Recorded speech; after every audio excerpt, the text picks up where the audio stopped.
The murder of Laci Peterson, a case that shaped media and legal history.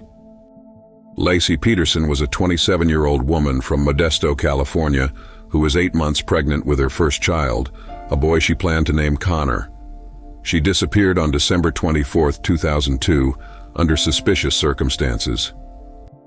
Laci's husband, Scott Peterson, claimed he had gone fishing at the Berkeley Marina that morning.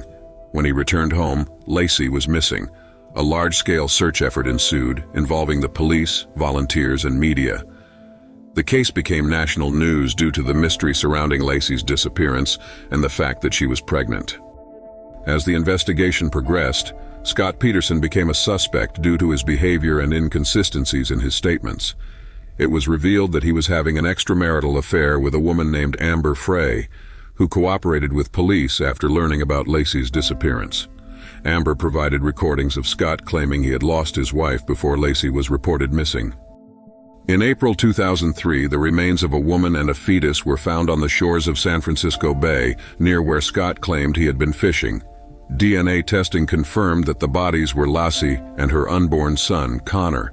The condition of the remains suggested they had been in the water for some time. Scott Peterson was arrested shortly after the bodies were found. At the time of his arrest, he had dyed his hair and was carrying large amounts of cash, leading authorities to believe he might attempt to flee. During the trial, the prosecution argued that Scott had killed Laci to escape the responsibilities of marriage and fatherhood.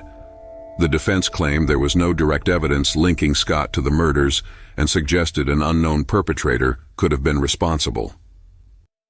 In 2004, Scott Peterson was found guilty of first-degree murder for Laci's death and second-degree murder for Connor's death.